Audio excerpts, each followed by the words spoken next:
kind of the preservation of history, right? So how do we capture what we know and then pass on to future generations? And then, of course, from an academic setting, how do we ask the right questions and how do we actually beef up the skill set in order to basically try to glean additional learnings to advance kind of what I refer to as the topic, right? So very excited to get ready to jump into the session, and so I'm going to hand it off to my best friend, Miss Brock. Joanne is official. Yes, ma'am. I told you about that. I get on them all the time. Again, thank you for coming. Welcome. And I know that you are as excited as I am. I've been looking forward to this, wanting to learn about oral history. I'm just thrilled, and I'm glad to have you all, see all of your beautiful faces here. So, to move along, and you can see that I'm nervous, I'm going to ask Reverend Trump if he'll come up and give us an opening prayer. Can I do it from here? Yes, you can. You have that privilege, so. I'm a surge today. Let's bow our heads. Father God, we thank you, Lord, for this morning, another day of life. You have blessed us to see the break of day. Thank you, Lord, for traveling mercies. We pray, oh Lord, even as we go into this event today, that we'll discover more of what we need to know and share what we need to know with others who need to know as well. Help us, Lord, to put into practice the great things we will learn today. Bless all our presenters. Bless the preparation time that has gone into this event. In Jesus' name we pray. Amen. Amen. Amen. I'm next. How about that? Okay. Once again, I'm Madeline Anglin, and this oral history training is being provided by the Oral History Initiative Project. So just briefly, I want to say we formed this group back in the early spring, and it is comprised of several local organizations from Blue Run Baptist Church, Orange County African American Historical Society, Orange County Historical Society, Historic Germanna, Carver, Ford County, Carver Alumni Association, TMF, which is Montpelier, MDC, which is Montpelier, but more than Montpelier, it's the whole Central Virginia area, and Phil as Orange County Historical Society and as Phil's organization, and I probably have forgotten some others. But our goal is actually to collaborate and work together to train people in the process of how to conduct oral history interviews, and then to take that out and train more people so that we can really collect histories. So if there are organizations here, or you know of organizations that would want to participate, or you think would really have the interest and would want to be a part of the team, we really invite those people to join our team as we work together. This is our first training, and we hope to have more. So thank you. And at this point, I'm going to turn this over to Justice and Andrea. Good morning. As we mentioned before, we are supporting the Montpelier Descendants Committee on one of their many outreach initiatives. The first of which we're going to talk about today, of course, is the Arc of Enslaved Communities. While she's bringing up the slide, what I want to do, of course, is introduce Justice Madden. She is new to our staff. I'm the director of the Center for Cultural Landscapes at UVA, and she is our project manager. And in that capacity, she is the person who is the communication and point person between the center and the Montpelier Descendants Committee. And what we'll be talking about today is the relationship between oral history and place, and how what we do supports not only this oral history initiative, but really all of you in how do you break the ice? What kind of tools can you use to break the ice? And so with that, if you could go to the next slide. I will say for the Center for Cultural Landscapes, I'm not going to read this, I'm simply gonna show you that there's a lot of different things that we do. But what's common to all of them, even though we're rooted in place and studying landscape in place, is the relationship between people and their stories and their kinship in place. And so with that, I'm going to hand it over to Justice to talk about oral history in place and then talk about the initiative, the Arc of Enslaved Communities Initiative. Thank you, Dr. Roberts. As she mentioned, oral histories really drives the work that we're doing in connecting land and place. And one thing that we wanted to spend time talking about is the different types of oral history interviews, or the different directions that you can go in this. And understanding that when you're planning for your own oral history project, you might consider one of two focuses, whether it be a topical focus or a life review. Both bring a benefit to how you conduct your project and what you're going to learn from it, and encourages people to reflect on their lives throughout time, specific to themes, whether it be from the very beginning, your earliest memory, to where you are now, or a specific topic. So a life review is a comprehensive interview that goes into the narrative of a full arc. And so this emphasizes a chronological approach, a completeness. We see themes of reflection and legacy in this, as well as it provides insight into a personal development and collective experience. Topical is more focused on specific subjects or events rather than conveying an entire study of one's life. So we can see things come such as an error of time, events, place, occupation, organization, institution, crafts, music. So focusing on a specific topic, so whether it be post-Reconstruction, civil rights, different kind of specific eras, or it can be something specific around what was the music that you grew up with, or the music you remember, what was the impact, or a time, whatever occupation you were, what branch in the military, things of that sort. And those specific topics speak to, when you go to the archives, you see individual experiences and a collective experience all moving as one. And so specifically thinking about ways that we can prompt and engage these directions in oral histories, we look at place. And so here we see the MDC created a 9-county area of Rappahannock, Culpeper, Madison, Orange, Spotsylvania, Louisa, Fluvanna, Albemarle, and Greene County to tell a shared story of place in a commemorative memory landscape.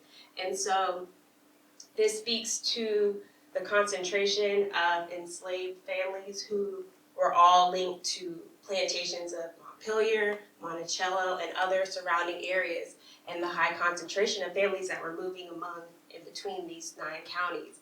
And so what the goal of this web map is ways that we can use it as a prompt to solicit feedback, as well as how can this also serve the work that you guys are doing as historians and gatherers of your own family histories.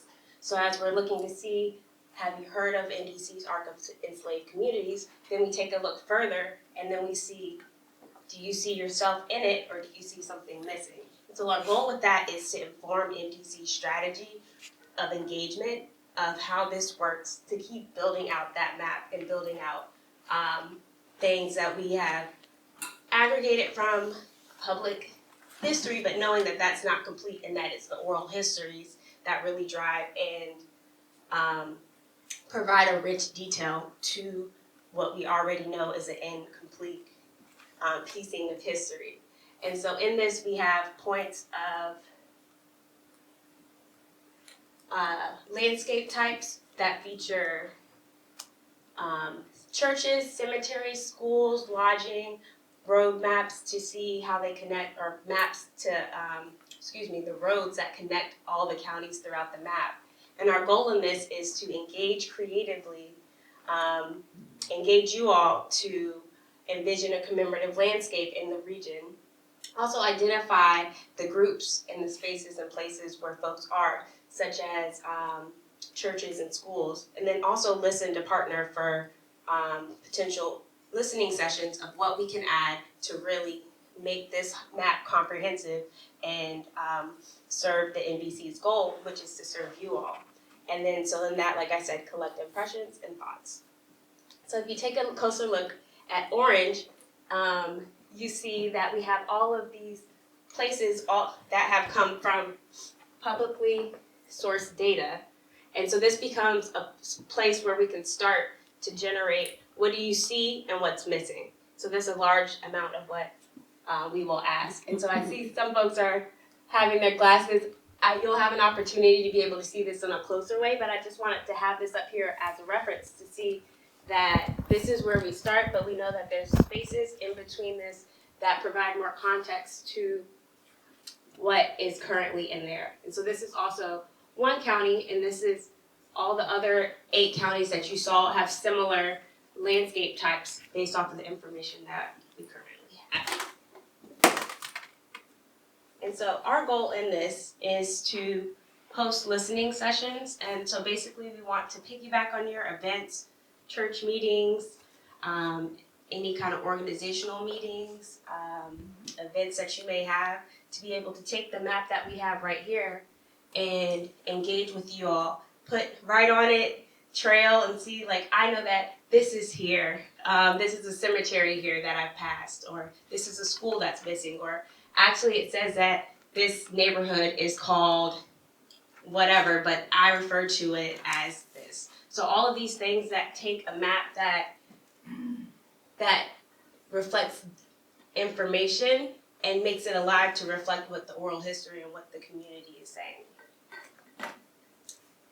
And we are very excited to bring this beautiful map with you all, mark it up, write it, ask these questions. And so if there are any opportunities to partner or work with you all to be able to take that and engage with you or your community or cluster of folks, please reach out to me. My name is Justice.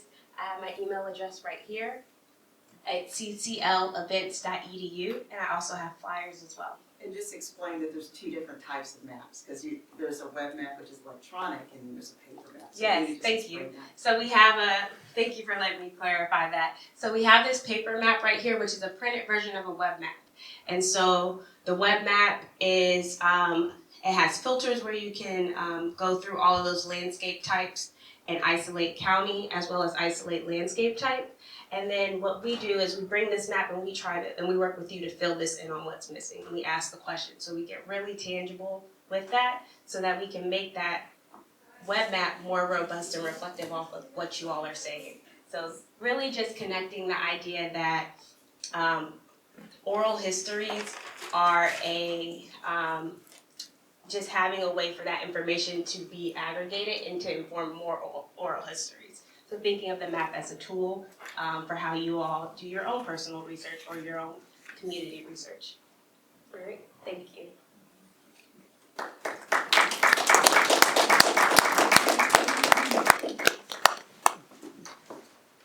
And now, and since all of you are talking about collecting histories, we know that a large part of collecting histories, in addition to the oral part, is the research part. So Emily is going to talk now about using the archives to search out history. All right, so as I said, I've done this for about a decade.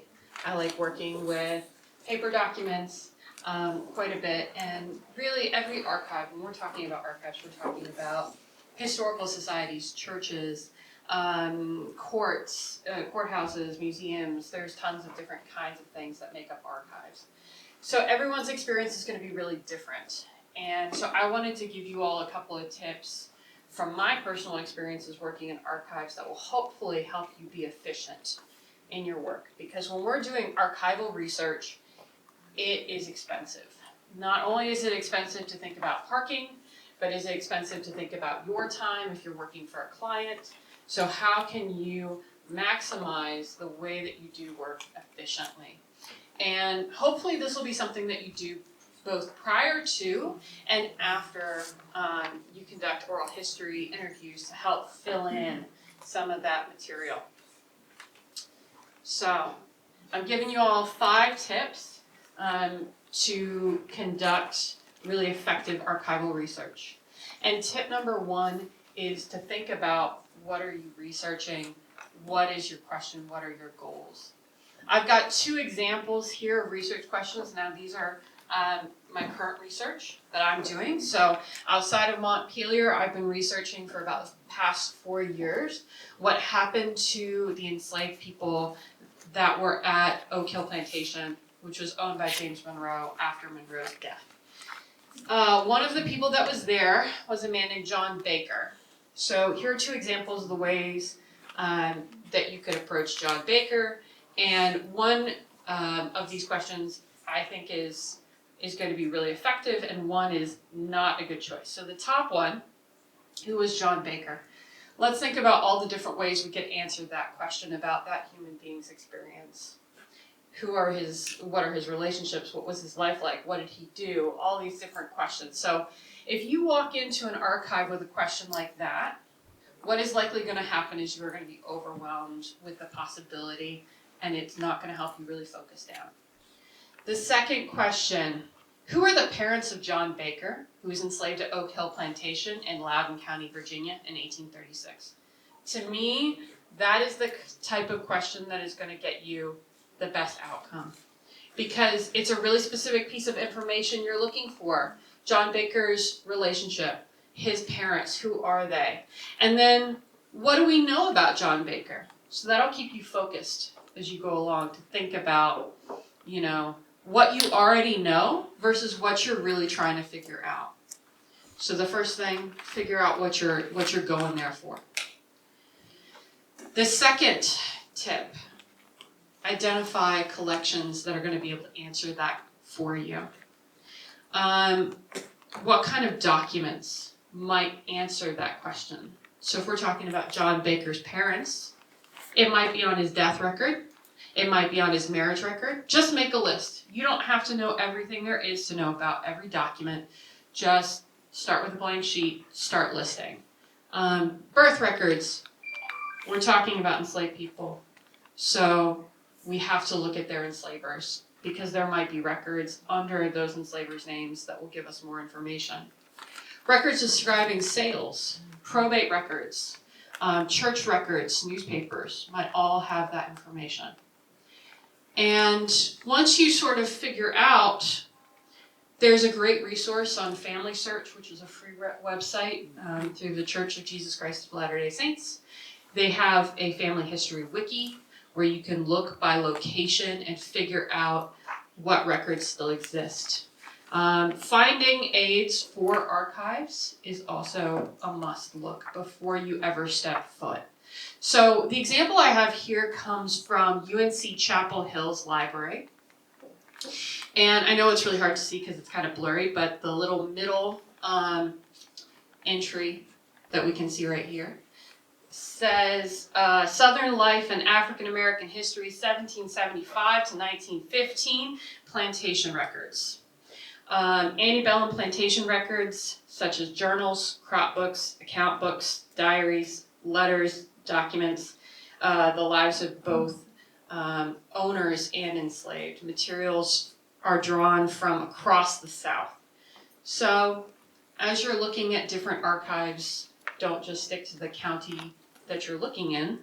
Look at some of these major repositories too. Maybe the National Archives has something. UNC Chapel Hill's collection is incredible. That's another option for you. So start to identify your records and where they might be. You got to get organized. That is by far the biggest mistake that I have made walking into an archive. I have not been organized. So, you can't see everything. You got to prioritize. A lot of archives have finding aids online. Spend some time on their website.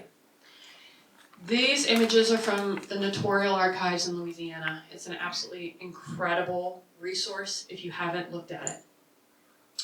They have this index, which we can see here. And when you click on each one of these entries, you get the original scans of the index from the archive. Right, you've got sale of slaves listed. So if you're not familiar with the Notarial Archives in Louisiana, notaries documented any transfer of property or any sale of property, which includes enslaved people. These records date from the early 1700s, and they're still using that style today. Here's the problem with the notarial archives. They're organized not by year, but by who the notary was. And there are thousands of records there, and very few of them are online. Family history libraries have some of them, but they're not great. So before you all jump off to Louisiana and check, going through their online indexes is really important because you can identify down to the volume and the page that you're looking for. So you can be really organized when you walk into a space like that. All right, learn the rules. Every archive has different rules and regulations for engaging with their collections. This little pop out we have here comes from the Onondaga Historical Association in Central New York. I've been to that archive many, many times. I want to point out two things. Eating and drinking are not allowed in the research center. If you're going to be in there for 6 hours, you better make a plan for how you're going to feed yourself, because once you start to dig in, you're kind of in it. Another one that's really important. Researchers may only have one folder open at a time and or be working with only one collection at a time. So that's why I said you got to prioritize what you're looking at. What I do is I make a list of what I want. I email the archivist. I say, I've read your research rules. I understand I need to do A, B, C, or I give them a call. I say, these are the records I want to pull. This is the amount of material I need. What's the best day for me to come? What's the best time for me to come? Because oftentimes, this is one person whose job is to care for the archives, meet researchers' needs, dig into everything. This is not Henry Louis Gates Jr. They're not going to provide you with a book of life. They expect you to tell them what you want. If you're organized, if you figured out what their hours of operations are, what their parking locations are, if you've gotten all these things in, guess what? They're going to like you. And they might even say to you, hey, I see you're looking at this. Did you know about this collection? I can pull that for you too. So they might even go out of their way. I went to an archive of the Onondaga County Courthouse, went down to this basement where these two guys had probably been in there forever. And I said, I need this specific volume, specific page. They're like, great, here you go. They're like, we're not going to charge you. Because it was like 5 seconds of work for them. They even gave me a folder. It was great. But the more organized you are, the more the archive's going to help you too. Finally, when you get that piece of paper or that document, it's going to be really exciting, especially if it has what you want in it. I encourage you all to first cite that document. Write the citation down on whatever you're allowed to have. And then you need to document what that is. You might not be able to make a photocopy of it. You might have to transcribe it on site by hand. Make notes about whether it's a microfilm. Is it a digital copy? Is it the original document? Because there might be smudges, there might be damage. I had a document from the Notarial Archives. I got it initially in a microfilm format. And when they microfilmed it, the pages kind of curled up so you couldn't see the words that were in any of the margins closest to the binding. So I had a friend go down to Louisiana, pull that original record, and you could see all of that. So rather than having an incomplete transcription of what was available, all of a sudden I had this really pristine copy. I got digital scans that time. So it makes a difference, and it's important to note the condition of the document that you're looking at and the type of document that you're looking at. This particular document here is written by a woman named Winnie Stewart, who is an enslaved person here at Montpelier. She's writing to her husband, Matthew. So this is a wonderful letter where she's trying to connect with her husband. She's trying to find out where he went. She talks about other enslaved people. But just noting spelling variations, just noting how Winnie might have spelled things, and it might not be the way we spell things, and going back and looking at the way that you documented this later, you're going to say, did I misspell that or did they? How does that affect the way that we look at that document, right? Making sure you have an accurate translation of the document that you're looking for is really, really important. So for me, if I walk in there and I'm organized and I have my research, well documented, and I'm keeping up and writing down what I'm pulling and what information I've gleaned from it and what condition it was in.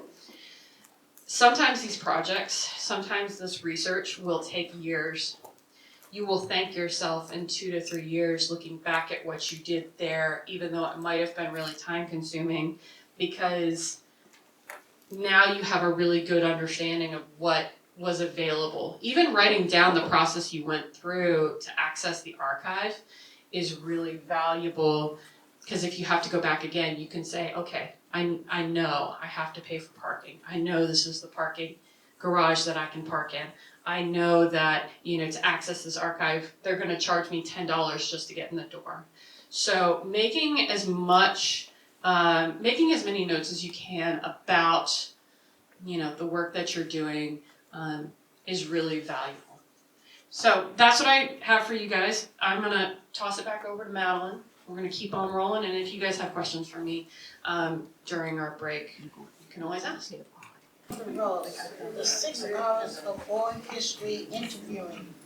The oral history interviewer should strive to create a situation in which the interviewee is able to reflect widely, to recall fully, and to associate freely on the subject of the interview, and to maintain an atmosphere in which they are willing to articulate fully those recollections. The following 6 considerations are basic to good oral history practice. Number 1 is research. Thorough preparation enables the interviewer to know what questions to ask and is essential to establishing rapid rapport with the interviewee. Research pays off during the interview, and the interviewer's knowledge of names, dates, and places may jog the interviewee's memory. Number 2, reports. Good reports. Good rapport is established with the interviewer by approaching them properly, informing them of the purpose of the project, and advising them of their roles and their rights. A pre-interview call or a visit to get acquainted and discuss procedures is recommended. Number 3 is restraints. The experienced interviewer maintains rapport by following good interview techniques, being efficient but unobstructive with equipment, starting at the beginning and proceeding chronologically, asking open-ended questions, listening closely without interrupting, following up on details or unexpected avenues of information, challenging questionable information in a non-threatening way, and generally maintaining an atmosphere in which the interviewee feels able to respond fully and truthfully. Number 4 is retreats. Close each interview session by asking deflationary questions such as an assessment of the experiences just discussed. All sessions should be planned and scheduled so that they conclude before the interviewer becomes fatigued. Number 5 is review. Interviewers should listen to their interviews soon afterwards to analyze their interviewing techniques and to pick up details to follow up on in subsequent sessions. And number 6 is respect. Respect underlies every aspect of oral history.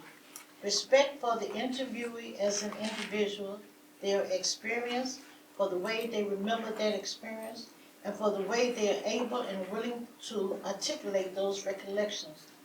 Maintaining respect toward the individual interviewee and toward the practice of oral history interviewing is essential to success as an interviewer.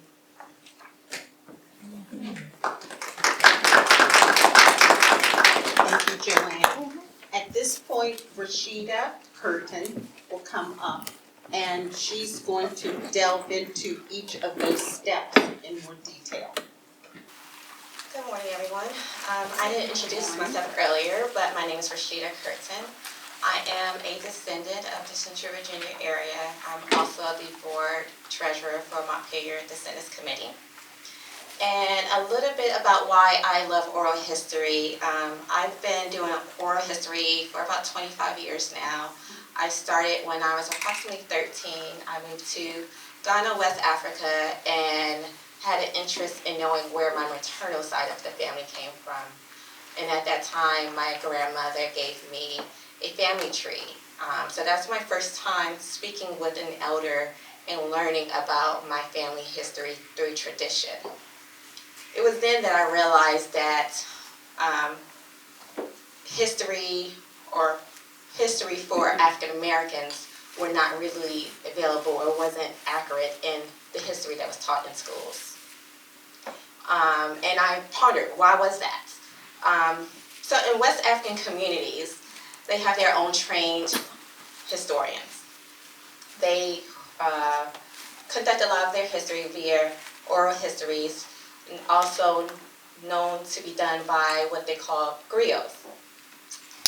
And even when we recognize that historically people like us didn't write history, in many West African communities, they trained through oral history the next generation. In contrast, Western tradition recorded history for a small, literate elite, excluding many, such as the poor Black individuals, women, and so forth. But today, even if some of us have conducted oral histories, we cannot stop with the past efforts. Oral history is urgent. People pass, places change, and without documentation, unique cultural practices and traditions may vanish. I'm not sure about many of you, but how many of you have wished you had spoken with a family member or a community figure who is now lost to you? Let's acknowledge the importance of recording these stories for future generations. Why does oral history matter? Conducting oral history allows us to place people who belong in history and document stories unavailable elsewhere. We are given the opportunity to honor and serve interviewees, preserving community values, and from an insider's perspective. We gain insights into important decisions and values, particularly in our community. Outsiders typically come in and they write about and describe things that may be differently perceived by people who live within those communities. An interview constitutes a way for us to talk with elders about issues of great importance, which otherwise might not be discussed and which you may never become aware of. And this is very important. By doing oral history, you will learn about the moral decisions that people have to make. There are at times challenges to get people to divulge their triumphs, tragedies, and perspectives, but it is crucial to capture these authentic experiences. What challenges do you anticipate in conducting oral histories here in Central Virginia and beyond? I've had my own share of challenges just interviewing my own family members because they do not care to divulge into some of the hurt that they've experienced. So today we will discuss pre-interview planning, using recording equipment by Phil Oliver, conducting the interview, transcription and storage, as well as legal considerations. In pre-interview planning, anthropologists and oral historians work with informants, a person who provides the information. Once you decide on an informant for your project, you should then arrange for a pre-interview visit, even if you are interviewing someone you may already know. For instance, I currently have a grandmother of mine who I visited last week. I intended to do an oral history, but upon visiting her, I realized that she was not in a space to actually speak and conduct the interview. So sometimes it's important to pre-plan to know what to expect. During the visit, selecting the informant, the interviewee, is a critical first step. The pre-interview visit, even with familiar context, helps strategize around both logistics and content. During the visit, you can explain your excitement and purpose for the project, assess their comfort and willingness, especially with audio or video recording. Familiarize yourself with the location to determine optimal interview setups and check logistics, outlets, seating, lighting, etc. You can introduce the project goals, helping the informant consider their responses and identify any supportive materials like photographs. Complete any necessary biographical forms. In planning, focus on making your interview setting comfortable and conducive for a productive session. In preparing your questions, you may want to consider developing questions beforehand, even for familiar interviewees. Use open-ended questions that encourage elaboration, stating with prompts like why, how, or tell me more about that. Avoid leading questions that may prompt the informant to align with your views. Instead, frame neutral questions. Flexibility is essential. Questions serve as a guide, not a script. Be mindful that even boring questions can lead to interesting answers with the right follow-up.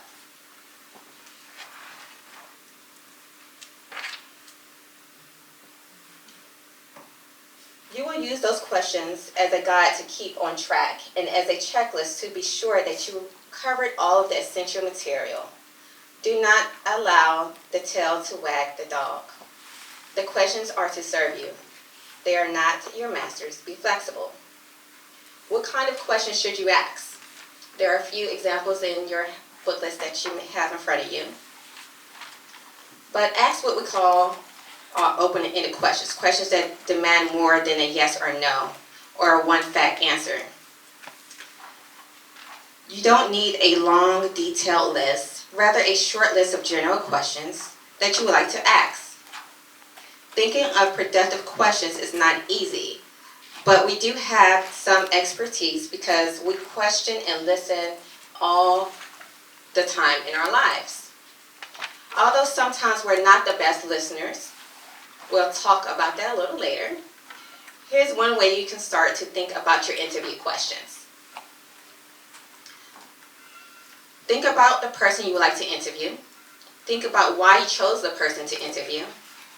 What is it about this person that interests you? Write down 10 reasons why you chose that person to interview. Now take your list of reasons and develop out of it some questions to ask. Let's analyze our list. And from there, you can review and produce more questions or eliminate some questions based off of some responses that you can anticipate receiving. You have to closely examine your questions to see if any of them are leading questions. They lead your informant to give answers that agree with your thought, as I mentioned before. But you are in particular danger of leading questions when interviewing people who are intimate to you, because you think you already know what their experiences are like. Examine your list of leading questions. Instead of asking what was it like growing up Black and under segregation, you might ask, wasn't it terrible growing up under segregation? That is a leading question. You must refrain from indicating your own opinions and expectations. We'll all too often do it inevitably. Sometimes we do ask boring questions. But we can rescue them by following up with questions that are likely to produce more interesting ones. For example, did you enjoy growing up? This might elicit a yes or no answer. Deepen that question by asking, what kinds of things did you enjoy? What did you not enjoy about growing up? After you have established a rapport with the person you are interviewing, You will want to challenge him or her to reflect deeply in his or her life. What does her light mean to her? How did she or he make sense of it? What are the main themes? What was the hardest thing you ever had to do in your life? What turning points did you see in your life? What do you see as the best or happiest time of your life? What do you see as the worst? If you had your life to live over again, what would you do that you might do differently? Do you see any great opportunities that you missed? Did your life turn out the way you thought it would? How are you different from your children? Do you think your children have a better life than you did? How are you different from your parents? Do you think you had a better life than they did? You might want to be bold and ask, what was your biggest mistake?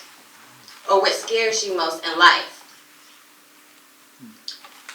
Or another one, and this has been one that's been relevant to my life recently because I've lost quite a few family members. But what do you want to put in your obituary? Remember, these questions are guidelines that have the potential to produce deep oral histories. But as much as possible, keep them in the background and focus your attention on listening to your narrator. In anthropology, practice what is called unobtrusive measures. This simply means that we want to get out of the way of the interview. We don't want it to be compromised with our finger and footprints.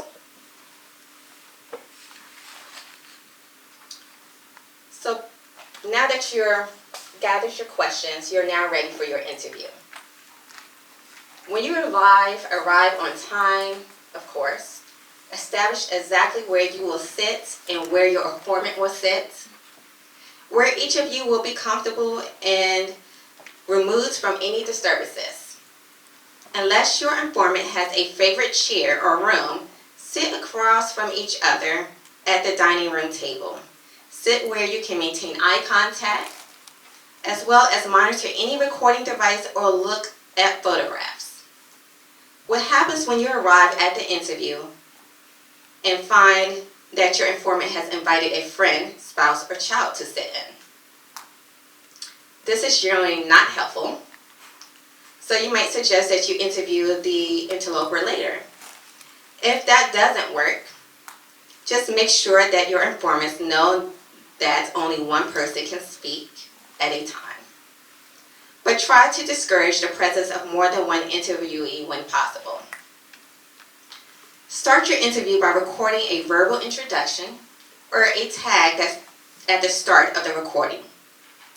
You may include something as the following: the interviewee's name, the informant's name, spell it out if necessary, location of the interview, date of the interview, subject of the interview, name of the project.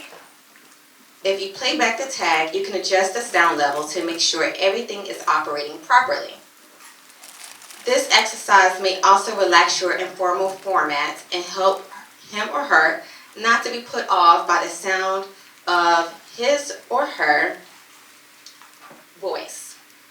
You can also be gambled biographical questions. How much wood can you then play back to help overcome any recorder phobia? Almost everyone objects to the sound of their own voices in the recording period. What do you think is the most single important quality that you would bring to the interview? Yes, that's of a good listener. Stay alert. Your attention should be fixed on what the informant is saying. Show your interest and involvement by maintaining eye contact at all times. Good interviewers elicit flowing narrative passages from the informant. You take notes throughout the interview. You can also use just a small compact spiral reporter's pad or perhaps a stenographer's notebook, which will allow you to turn pages quickly and quietly. Keep a running list of what subjects are being discussed, and reserve the bottom of the page for questions or comments to bring up next or later. Once the interview has concluded, maybe after an hour or when so, your informant will probably start to dredge up new stories. This is inevitable, but you must decide whether to resume or return another day. Remember, oral history consists of a relationship between two people. The person who generously agrees to be interviewed and the interviewer. Each step of the process requires a close consciousness of that relationship. You may be asking a person to share information that she has never uttered outside of a close circle of friends or family. You may be asking a person to speak about a time or experience that brings up painful memories. Tact, respect, and delicacy are always in order. In the end, we have left, there's a guide in the packet that you received that has a Smithsonian's Institution's Guide to Doing Oral History, which we think you will find more current and very helpful in your work as you conduct your own oral histories. And the publication is great. It includes more of the process, forms that you may need to use when conducting oral histories, and lots of tips for doing oral history, but also what to do with your own oral histories. I wish many and all of you the best with your projects and conducting oral histories for your families, friends, communities. And remind you that if you need any help from any of our collaborators here presenting, that we are only a call or an email away. Thank you.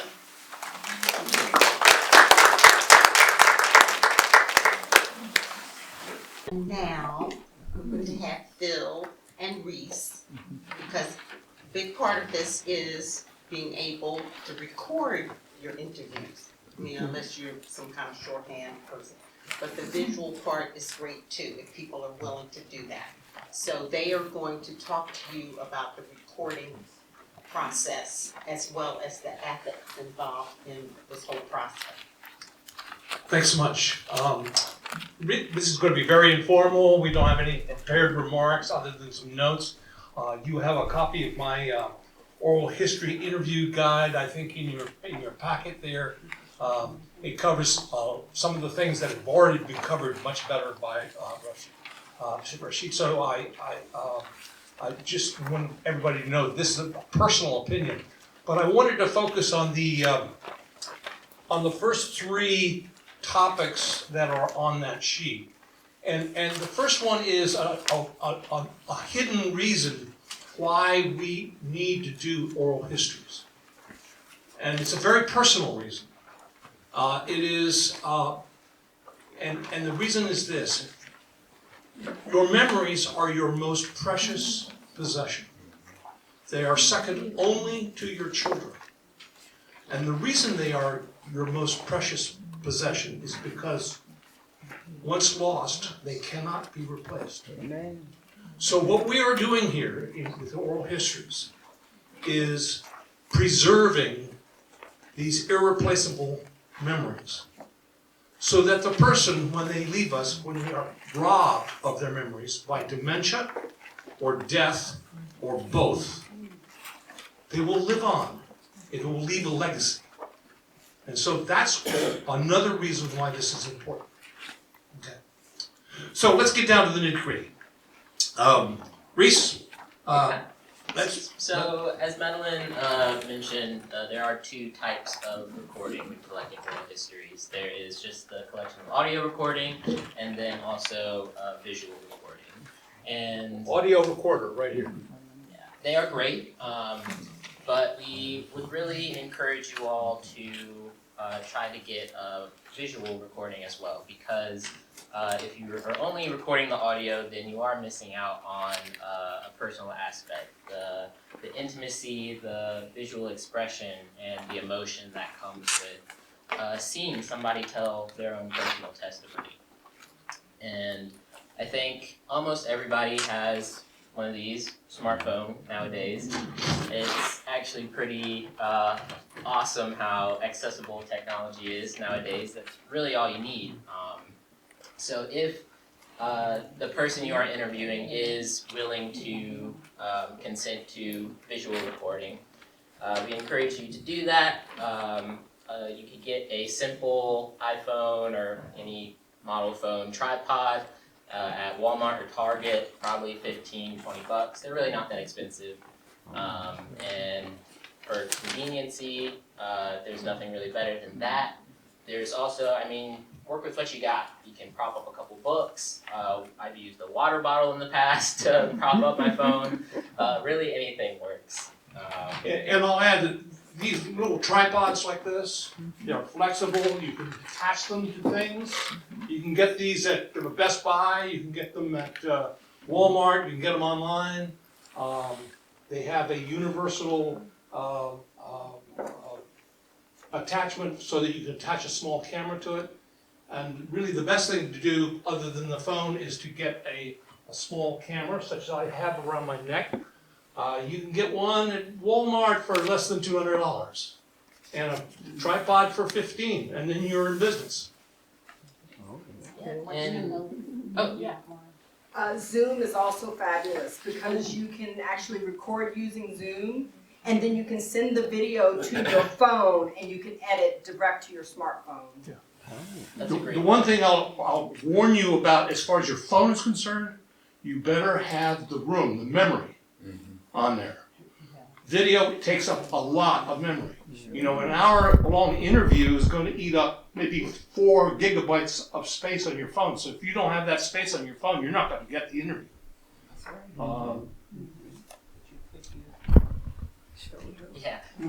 And if you are using a phone, we recommend recording in horizontal landscape.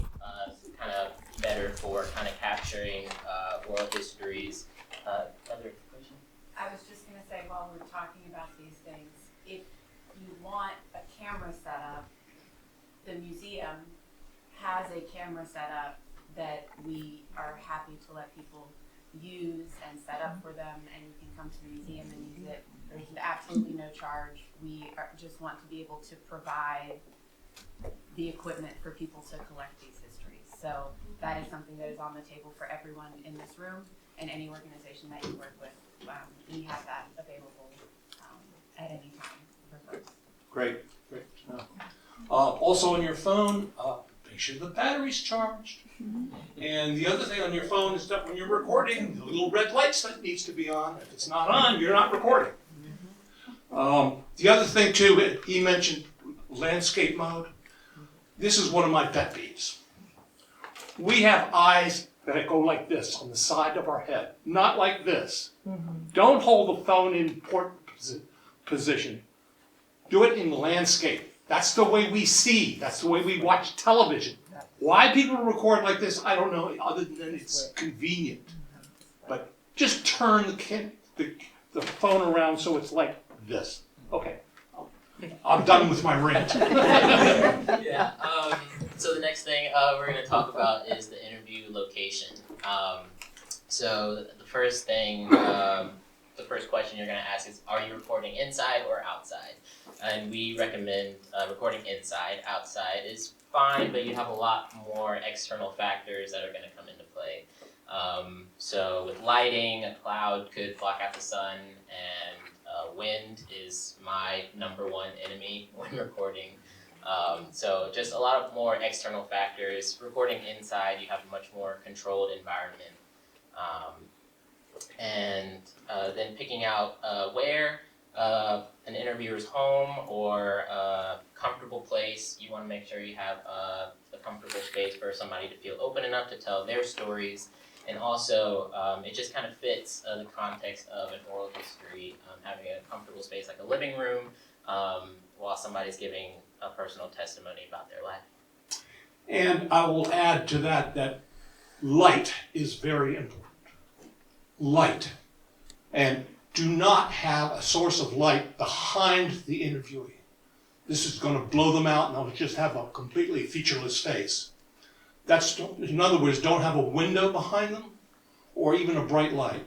Just turn on every light in the room and make sure that the light source is facing them, not behind them.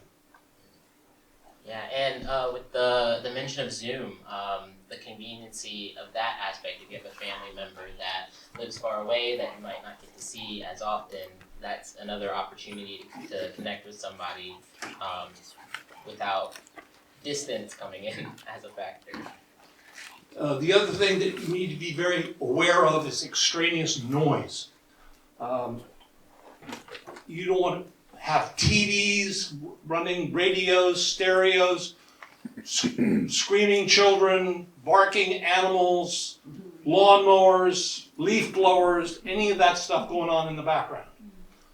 Try to eliminate it. I know of an amusing story, actually, where National Geographic was doing an interview with somebody, and there was some guy outside who was mowing his lawn, and they went down and they actually paid him to stop mowing his lawn so they could conduct the interview in silence. And yeah, we won't go too much into like editing today. Hopefully that can be something we talk about in another workshop one day. But it would be awesome if the person you're interviewing has family photos or other visual elements to include in their story, instead of just having kind of like a 5-minute video of somebody looking into the camera and talking. It adds another element of history and keeps the viewer engaged to kind of change up what they're looking at. And if you're going to take still photographs of their photographs, glass is very reflective, so if you can get the photograph from behind the glass, that would be a good idea if possible. Try to copy the photographs in a natural outdoor light, but indirect light. And just look at your viewfinder, and if you see all kinds of reflections that are obscuring the thing that you want to photograph, change your angle, do something so that you can do it. But having personal photographs to spread out through the interview as an interesting graphic is a really good way to help tell the story. And the last thing we're going to talk to you guys about is the storage and disseminating of the recording. So Phil mentioned that you definitely need the storage on your phone, but then also if you're able to back that up to a computer, having extra copies, making sure nothing gets lost is great. And then it's important that the interviewee knows the intent behind the recording. If this is just a personal thing to keep within the family, or if this is planned to be put out there on the internet for other people to see. On the table out there, we have an example of a release form, which has a couple questions for people to fill out, and so they have context to know what their story, what's going to happen to their story, their voice. And if this is like a family member, you probably don't need something quite as formal as a contract, but in a more professional context, it is very important to have that written down and expressed in that way. And I know this sounds a little bit simplistic to most of you, but this is your film, an SDHC card. That's what will come in the small camera that you have. All you got to do is pop it out, stick it in your computer. Most computers have the port for this, and make a copy, and then copy the copy before you erase this. Then you have it. Then you've got the raw material. And then we can figure out about editing it and making it nice and viewable and listenable later, and that'll be the subject of another seminar. All right. All right. Any more questions? I think that's about wraps it up for us.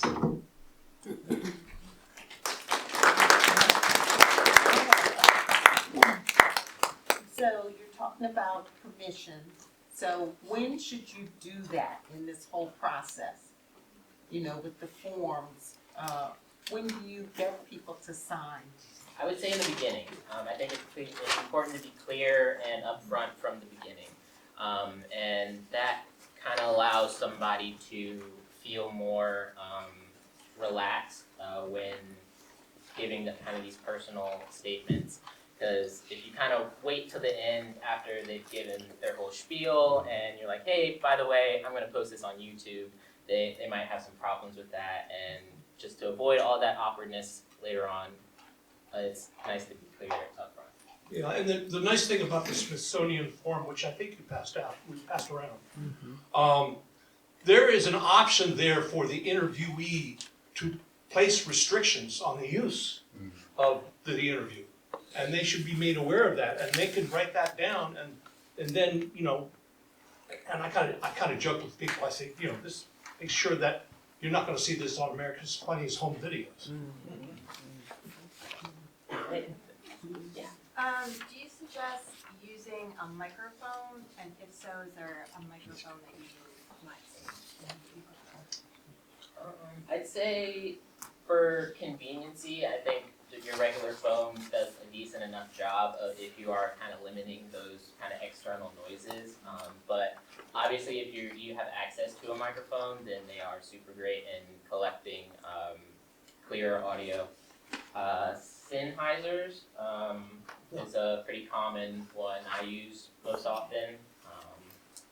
They might be a little expensive. Yeah, they're kind of Rode, R-O-D-E, makes a pretty good microphone, external microphone.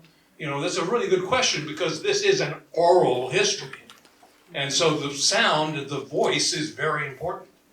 On some of the more expensive, like what Reese has set up over here, for instance, there will be a VU meter in the screen, which is an indication if that's not moving, you're not getting your sound.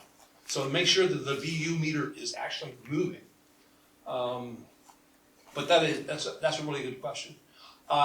As far as if you're using your phone or even just a small little camera, put it close to the person.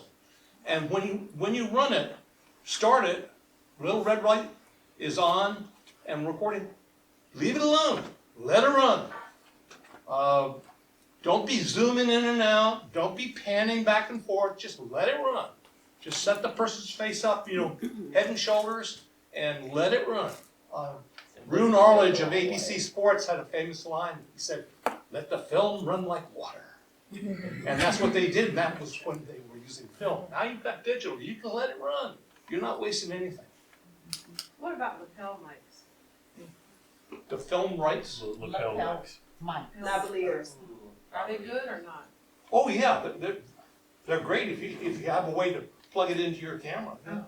There's quite a few that you can get that have a little, that'll plug right into here with the receiver, and then you can have somebody hold one. They're like $20 a piece on Amazon. I mean, the technology's become very affordable with the advent of the TikToks and all of those things. So yeah, there's definitely stuff that you can use that's very accessible. Thank y'all. Any other questions? Oh, sorry. I had one interview that I did, a person did not want to be visually recorded. So how do you do that? How do you deal with just the voice recording if you only got your camera? You've got a voice recording feature on most iPhones. Yeah, there's often an audio recording app that comes on your phone. If not, you can download one. I'm sure there's free copies. Or you could look into buying a digital recorder. Like those, obviously. That's what I was wondering, if you had any recommendations on. Yeah, I've used this for 20 plus years. It eats batteries like some people eat potato chips, but nowadays I'm sure they're much better and smaller.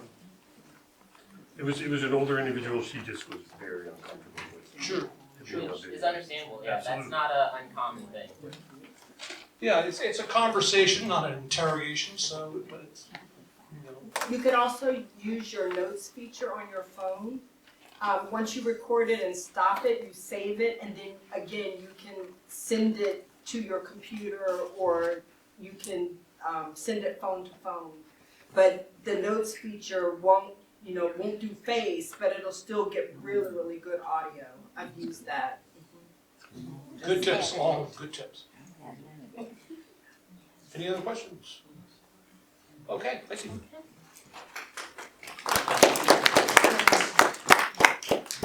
Thank you very much. So at this point, we're going to, since we talked about the steps involved, now we're going to have George come up for a few minutes to talk to us about how this has worked at Highland, which is Central Virginia, part of our whole thing, but that's where his family is from. Thank you. So everybody awake? I try to make this as entertaining as possible. So I'm about to tell you a story. Everybody heard of Theodore Roosevelt? Theodore Roosevelt was a Rough Rider, right? He was in, San Juan Hill, right? Spanish-American Wars. He was president, and he's an avid hunter. Theodore Roosevelt had a hunting lodge called Pine Knot down in Scottsville, Virginia, which is still Central Virginia and Albemarle County. Big time fox hunter. You know, he used to take his hounds, he used to run foxes. And so, interesting story is sort of my great grandfather, who was also named as George. And so one day, Theodore Roosevelt was on the side of Monticello Mountain, and he was running his foxhounds, and it wasn't giving a good chase. But then he heard other dogs baying on the other in the distance. He said, "Yeah, I wonder who those dogs are. Those dogs got a great chase going on. I need to figure out who they are. I want to get those dogs, and I want them to run with the hours tomorrow." So the guy that he had, a guy named was Dick. He from Scottsville. He said, "I believe those dogs belong to George Monroe, Mr. President, and they're real peculiar people. I don't think he's gonna let you borrow his dogs." So Mr. Roosevelt says, "You know what? Let's ride up to his place tomorrow. I'm gonna ask him myself, see if we can borrow his dogs." So the story goes, Theodore Roosevelt along with Dick, they rode up on horseback to the family farm, which we still have in the family today, and knocked on the door. And Dick went in and said, "Mr. Monroe, you know, President is outside. He wants to borrow your dogs." And my grandfather said, "Nope, we don't loan our dogs to nobody, even if it's the president." He said, "But sir, this is the president of the United States. He wants to borrow your dogs." He said, "I don't care. He can't borrow our dogs." So he goes back outside and he talks to Mr. Roosevelt and says, "Well, Mr. President, George said you can't borrow his dogs." He says, "Well, I'm going to go and I'm going to borrow them myself." So President Roosevelt gets off his horse, and by this time my grandfather walks out, great-grandfather. He's about 6'3", dark skin, real big man with big hands. He walks out on the porch and he says, "Well, I heard your dogs running on Monticello Mountain the other day. Real beautiful music." And my grandfather goes, "Yes, sir. We was there. We heard him." He says, "Well, I want to borrow your dogs and open mine tomorrow." And my grandfather said, "No, sir, we don't borrow lend our dogs to nobody." He said, "Well, sir, I'm the president of the United States. I'm telling you, I want to borrow your dogs." And my grandfather looked him square in his eyes. He said, "I don't give a damn if you was Booker T. Washington. You can't borrow my dogs." So why do I tell you that story? That's the oral history that was passed down in my family. Because when you think about place and location, as Justice was talking about, I can go to that porch right now where that conversation took place and remember that older family members told me about my great-grandfather and his interaction with one of the greatest U.S. presidents that ever lived. And that's my family, that's my namesake. Yeah. The other interesting thing about my family is that being from Albemarle County, being from Highland Plantation, which was the presidential home for James Monroe, we know that's where the lineage comes from, okay? And it's a strong lineage. And so when you think about the proximity of history, just for an example, my great-great-grandfather's name was Ned. He was enslaved at Highland. The man that I just told you about was his youngest son, the youngest out of 18, who was 40 years younger than his oldest brother born in 1851, who also recorded the oral history with the White House Writers Project in 1939. So think about the proximity here, right? Grandpa George was born in 1891. He married my grandmother, Mary Elizabeth Lewis, who was from Free Union, Virginia. Browns Cove, right over here near Greene County, right? They were married, and Grandma lived to be 99 years old. She died in 2000. So her husband was the son of a formerly enslaved individual. And here I am, raised with her, underneath the door, underneath the windowsill, learning stories. She died when I was 26 years old. So in history, we talk about the importance of what? Primary and secondary sourced information. Does everybody understand what that means? Primary basically means that eyewitness account, that person saw it and they're telling you firsthand what happened. Secondary account, where that person was in close proximity to the primary source of the event or situation that took place and is able to speak about it confidently and with authority, right? Anything else after that can be manipulated. Does that make sense? So, oral history. I'm learning all of these things about my family. And obviously, I was a curious guy growing up. Along Route 795, which is President's Way, right around the corner, right off of 53, 795 is you have Highland and you have the Morgan Farm. So we used to always see Ashland Highland, home of President James Monroe. And my last name is Monroe. And I'm like, well, what the world? And I used to always wonder, is there a correlation between that place? I didn't know it was a plantation then at 8 years old. But in my last name, because I'm just now learning how to write, I'm spelling, I'm recognizing letters. And so as I got older and as I pursued history at the University of Richmond, we had a number of exercises where we had to look at things like oral history and start to document different trends and things like that. And so I was involved in a program called, like an elective where we had to document something called a genogram. Anybody ever heard of a genogram? All right. A genogram is basically when you start to document your family tree, and then you can overlay that family tree with different symbols, okay? Symbols like, hey, was there a divorce? Symbol. Was there a certain kind of sickness? Symbol. Was this person angry in this demeanor? Symbol. Was this person addicted to something? Symbol. Right? So when you take a look at all of those symbols across your family tree, and of course, in doing the family tree, you have to go do what? Ask questions. You got to understand who's who. Well, you start to see certain patterns, right? I see generational things taking place. Alcoholism. I see other things taking place, like failed relationships. I see other things taking place, like, oh, well, he did cattle, well, so did this uncle, and so did that uncle, and so did my grandfather. Oh, they must love to do cattle. Oh, he was a carpenter. Oh, he was this. Oh, he was that in terms of occupation, right? So during this exercise, I learned a lot about myself, and then I was able to and then I also take a look at, okay, well, that's where I get that quirk from. That's why I stand the way I stand, because all the men in my family stand just like this, right? And so when you think about how all of that information comes together, you know, you're able to have a more influenced outlook of who you are, okay? And my son's now, the youngest boy is now 14. He started learning the family history at 6. So he can go all the way back to 1790, right? So we talk about the griot. I would tell you this, I was a griot for my generation. The role of the griot, it's like you kind of walk into it. You know what I'm saying? You don't ask to be a griot, you just kind of become it. And so that was for me. And so, long story short, when we get to Highland, I was probably about, I'd say 10 to 15 years ago, I walked up the hill, past all of the ash trees and everything like that, and went into the bookstore and said, hey, my last name is Monroe. I think I'm from here. You know, they were like, really? They didn't know that we even existed. When you think about descendant engagement in communities, they didn't even know we existed. And so obviously they wanted to learn more about us. And the next thing you know, we're telling them about, oh, who's who, and who's this person, who's that person. And then they wanted to know about stories. So then we found ourselves in a conundrum.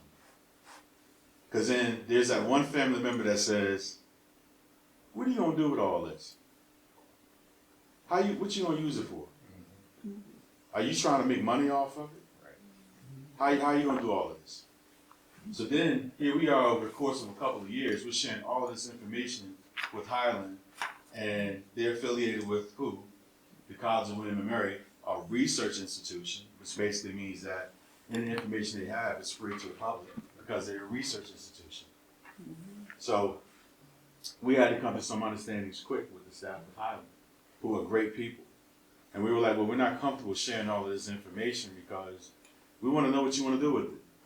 And so things like release forms, things like permission forms, things like forms that kind of basically just general agreements, but where we talked about, hey, you can use this information for the purposes of research only, but you can't use it to write books or anything else to make or monetize it because it's ours, right?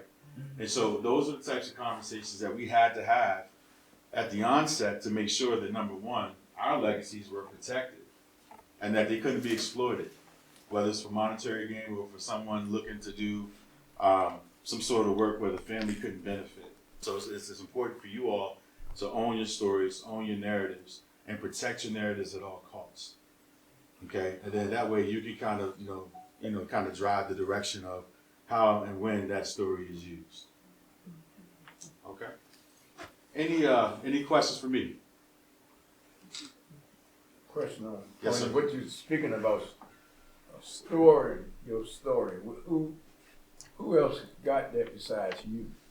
I mean, when is it somewhere in Virginia in a Right. university library? So what we ended up doing with the College of William and Mary, we struck an agreement that said that anybody that's looking to research the enslaved, research James Monroe, they would have access at the library to our recorded histories for that particular work, but it was not to be used for anything other than for research and for learning.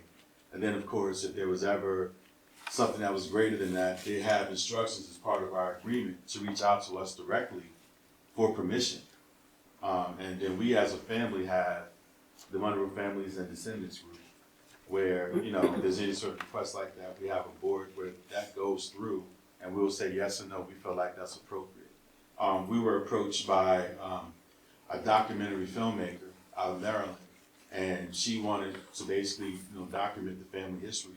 I'll go out and say it. So you notice my last name is Monroe, right? And we came off of President Monroe's plantation, right? So if it looks like a duck and it smells like a duck, it's a... So a lot of people are interested in that story. And because we also tie it into the Hemmings family at Monticello. And so, you know the story about the Jefferson Foundation and the Hemmings family and all Greg Monroe. Well, we have something very similar. And all I can say is people love their presidents and they don't believe that they were men of their time in some instances.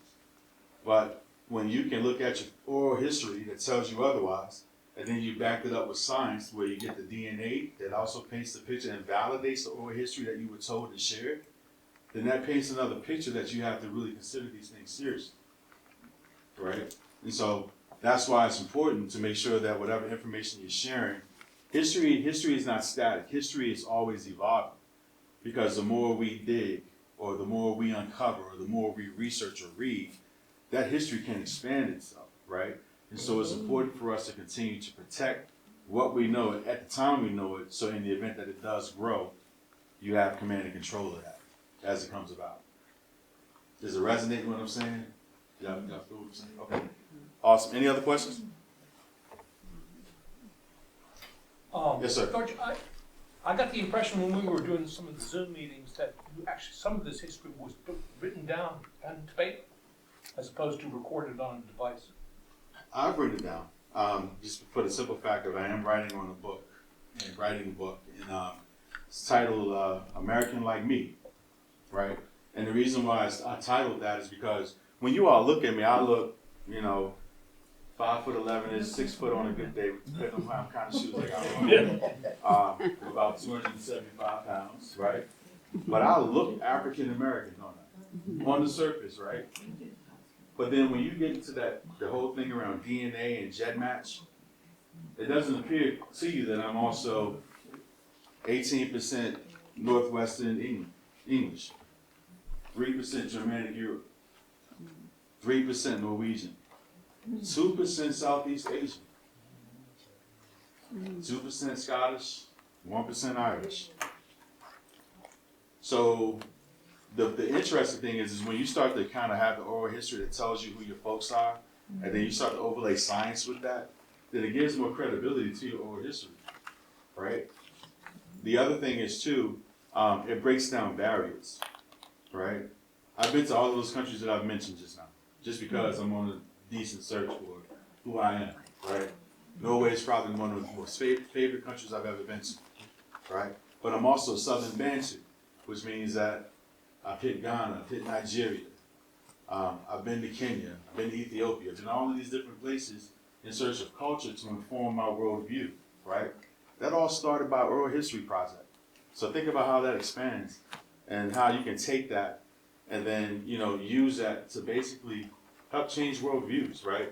And so that's when oral history becomes powerful, because I personally believe that while you want to share it with the family and this and that, and while you definitely want to protect it, but it also be used to inform folks about who we are, because that's the way you can break down barriers, right? Because if I ask anybody here, who else is from Wales? Who has a lineage from Wales? Let's have a conversation. Let's figure out who the family groups are, right? Because if you go back 5 generations in my family tree, they don't look dark skinned. They look like Phil. In fact, I go back 2 generations, they look like Phil. Phil's a handsome man. Don't get me wrong. Handsome man. But you see my point, right? So you got your oral histories, and then you start to look back, and then you can start to show like different photos of folks, and you're like, oh wow, like, and then you start to put 2 and 2 together, and so it's like it's an interesting journey that you go on. And then, of course, it's meant to be passed down to the next generation, so that way they never lose sight of that. So, yes, ma'am. So you talk about being in Rio and we're cousins. Yes, ma'am. I heard your story, That's right?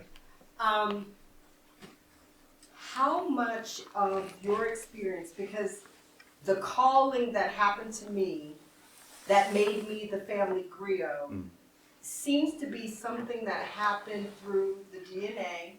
It's as if the ancestors speak through that DNA and they want their story told. So there are periods of time when I'm researching, when certain members of the family come forward, I deal with their information and I put it aside. Then other members of the family come forward, I deal with their information and then I put it aside. But there's never a time where I can stop researching, because the calling is always there, and I come to a place like this and I meet someone and I know instantly by that name recognition, that connection, and then those set of ancestors come forward. Right. Is that experience like that for you? Absolutely. In fact, I'm addicted to Ancestry.com. I look for that little leaf every time I go in. You know that little leaf I'm talking about? I go and I look at that little leaf and I'm like, oh wow, this is a hint. And then next thing you know, it's 3 o'clock in the morning and I'm still playing on Ancestry.com looking at documents, right? One of the greatest finds ever was I received the oral history from, I talked to you about my Uncle Garland, born in 1851. I found an oral history that was documented on paper by his wife. Her name was Mary Frances Scott Monroe. They were from a little town called North Garden, right off Route 20, right? North Garden, Esmont, Chestnut Grove. So they were right there. And so it was cool because she documented the oral history of what it was like to live down at the old home place with my great-great-grandfather who was enslaved at Highland and his 3rd wife. We thought he was only married 1 time. He was actually married 3 times. And she breaks all that information down. And then on top of that, we find out then that he had 18 kids and not the 4 that we had heard of. So then I go to talk to my auntie, my great auntie. I said, Auntie, Aunt Harry, do you know who these people are? She's like, baby, I don't know who them people are. I'm like, they're your aunts and uncles. She was like, oh, that's news to me. And she was in her 70s. But when you think about the age span, 1851 to 1891, that's like 2 generations of kids. This man had his last child at 63 years old. I can only hope, but my wife's not going to that. Yeah, she's not going for that. No. So we're not going. So the point of the matter is, like, through these type of oral histories, we're able to piece things together, and then we inform the family members, the older family members. They're like, wow, we didn't even know that. They described what my great-great-grandfather looked like, and then I put 2 and 2 together. You know those old photos that they did back in like the late 19th century, early 20th centuries?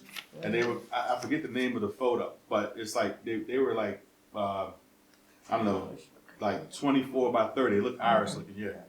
So they used to have them in the front room. When I would walk in as a little boy, they had, the grandfather had a real stern look. It's like no matter where you stood in the room, it felt like those eyes was looking at you. Yeah. It's like I tried to hide them about the door. It's like the eyes was looking at you.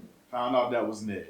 That was the one that was enslaved at Holland. So we still got the family pictures. We got a picture of his wife, Harriet Captain, whose Captain family was indentured and came over with the Meriwether Lewis family. And they got their freedom in 1803. And I found the freedom papers at the Library of Virginia in William Captain's handwriting. Right? All based on oral history. Like, it's amazing. Like, when you start to dig and you start to pull these things out, what you learn.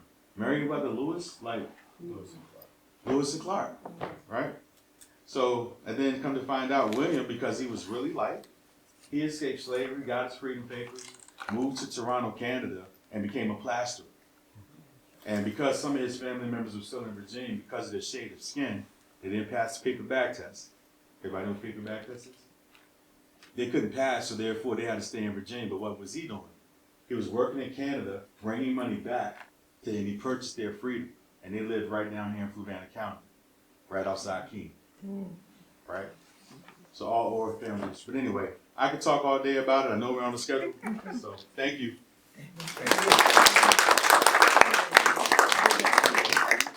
Thank you, George. So George reinforces for us why, one of the reasons why oral history is so important. And in addition to the oral history part, archival research. That's a big part of what he's done is also the archive.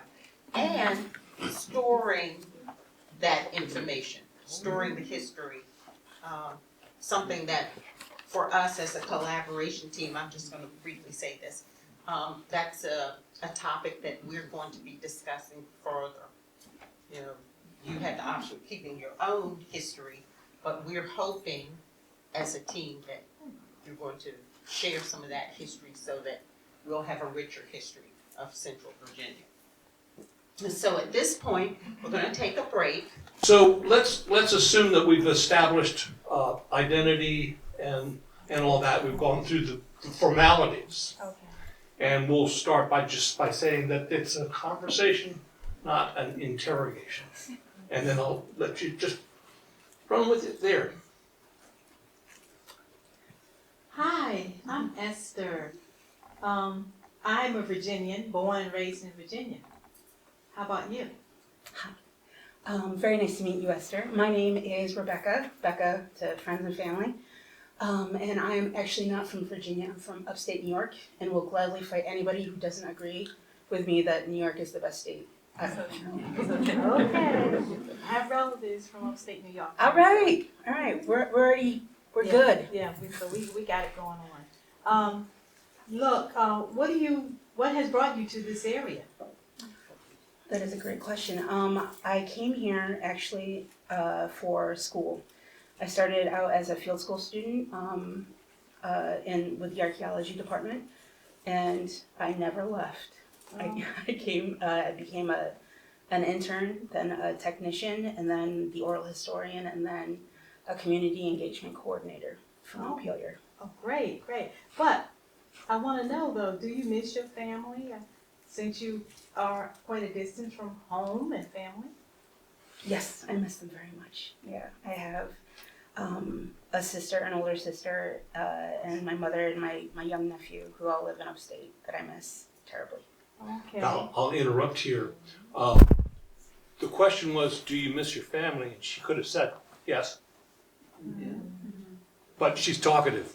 So, I am. I'm a chatty cat. So that's good.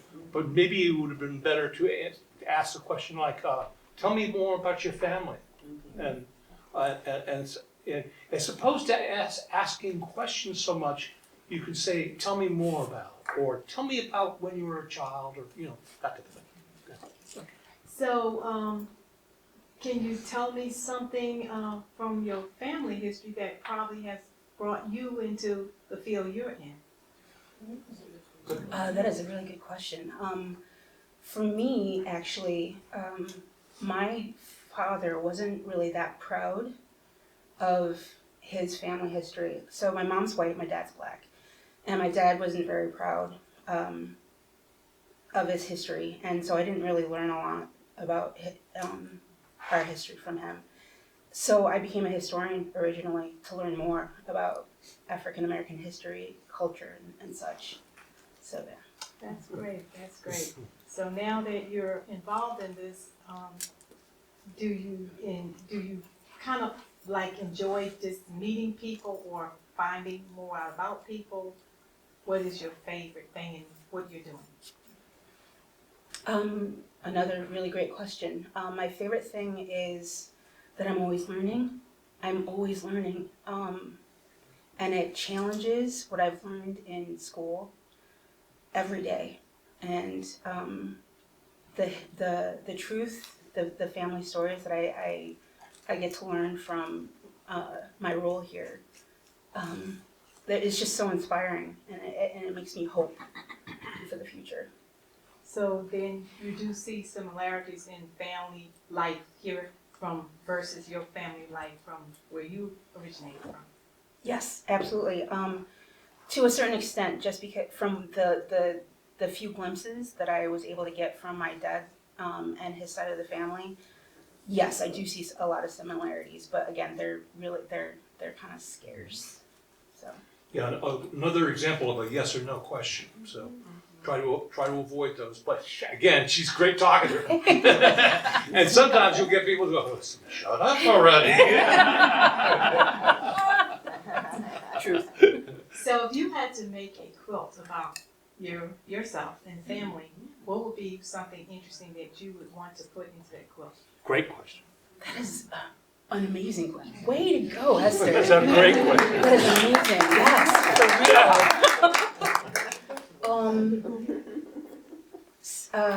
Okay, so lately I've been thinking about living back in upstate New York, and one of the things that I truly miss, besides my family, of course, are the lakes and the gorges. And I would, if I had to make a quilt, it would definitely have waterfalls and lakes and gorges and green hills. I appreciate you sharing that with me because I've always wanted to hold things up. I'm one of these people that like to do many things and can't decide what to do first sometimes. But I too have thought about a quilt because I have learned that a lot of the history from people are from the older generation when they made a quilt. They put the history and stories from their lives in the quilts. Absolutely. I might. No, you're doing amazing. Yeah. So the interviewer in this particular case gave us a little bit of her oral history. But that's not really the point, is it? It is really her story, but I think that she established, by telling that story on herself, she established a certain amount of empathy with the interviewee that was good. So that was a good example of the interviewer maybe getting involved in the interview, but it has a higher result, a higher purpose. In the interviews that I've done personally, I will kind of like start at the beginning. What is your earliest childhood memory? And work on the way up. She didn't. That's fine. That's fine, because you don't have to take things in chronological order. I personally did, but you don't have to. You can jump around. And I said in my little guide, someone goes down the rabbit hole, follow them down. Go on down. You can claw your way out after a while. But anyway, any more?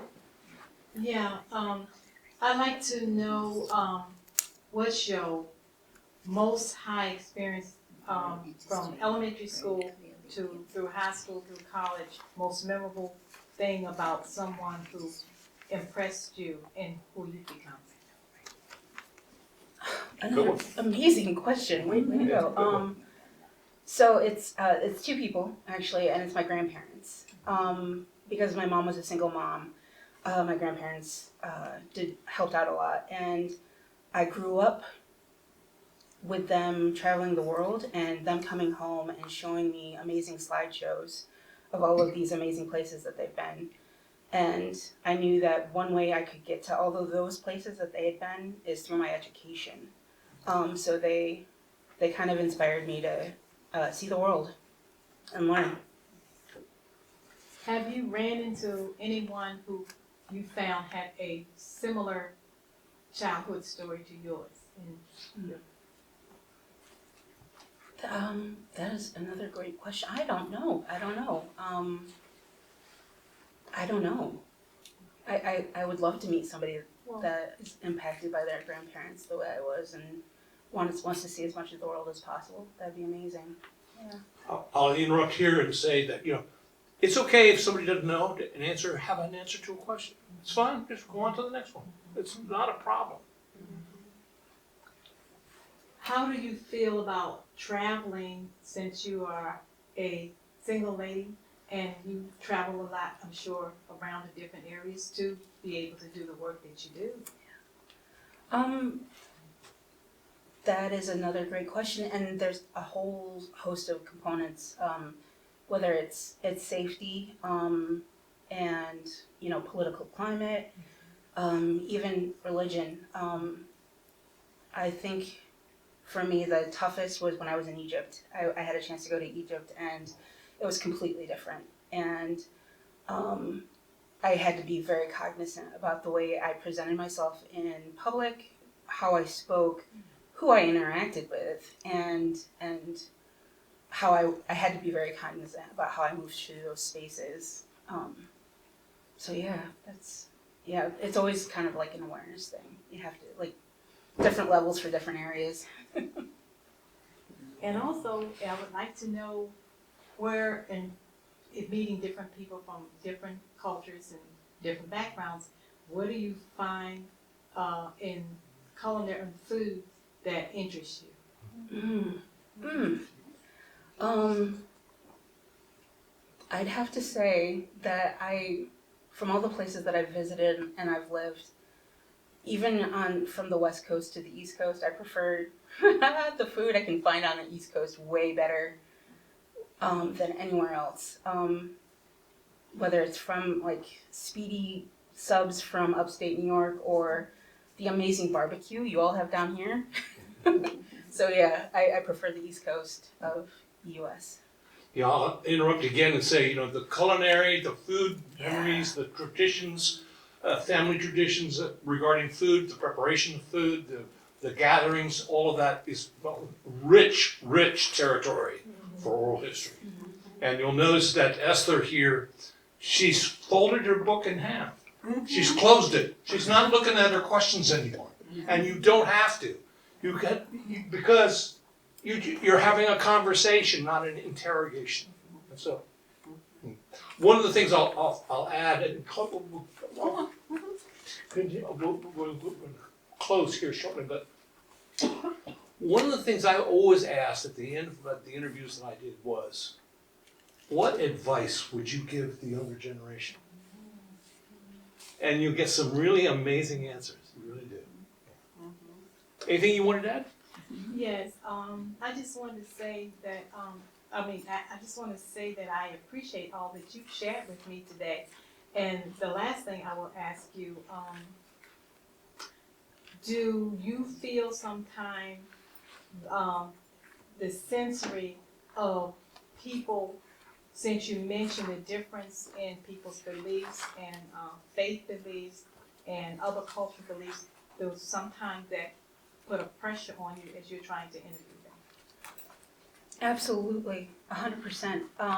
Because, I wish I could say I knew everything, but I definitely don't. And when I'm interviewing, even when I'm just interacting with people, I'm very, I am concerned about hitting those kind of landmines. I don't want to offend, I don't want to harm in any way. So I always do a lot of background research. If I'm interviewing or interacting with people in a professional level. Now, does anybody around here have a question they'd like to ask? Must be someone. Oh, Joanne. Yeah, I didn't have a question, mine is the concern. Okay, a concern? When I'm interviewing someone, how can I unwind, relax, and be able to ask questions? But, you know, I'm sitting here and so I'm talking to Joan, my cousin, and I want to interview her. I'm so nervous and afraid to get started with the questions. How do I just unwind and relax and let it flow out what I want to say or what I want to ask? How do I start? That's a good question that I don't think I can really answer. I think that nervousness will gradually dispel as you go along. And again, it's a conversation, not an interrogation, so that when you and Joan talk to each other, you just have a conversation, you're just talking to each other. And if you feel like facing them in a very strict and rigid situation, get her in her favorite chair and get in a comfortable chair yourself and just maybe not right in front of them, but you know, like you would at a family gathering. Okay. Would it help to find a common interest like Esther did, the interviewees, they both have had upstate New York. Right. And then that kind of relaxes you. Right. Okay. Good point. All right, thanks so much. For me, just real quick, sometimes I don't start the interview right away. Honestly, I think the pre-interview is really key when you establish your questions ahead of time and stuff like that. But sometimes you can just talk for 10 or 15 minutes before you actually start the interview. And you did that with me a few months back. You just sat there and we talked and we just talked about things in general. Exactly. Yeah. And record it all. You know? Record it all. I would agree with that because you then have the opportunity to edit what you have recorded. As well as I think for most people here, Esther really didn't know backup. So, you know, both of them had to kind of become more comfortable with each other. But as you go out and interview people or train other people to interview, usually you interview someone you know. So you'll be more relaxed even as you begin that process, I think.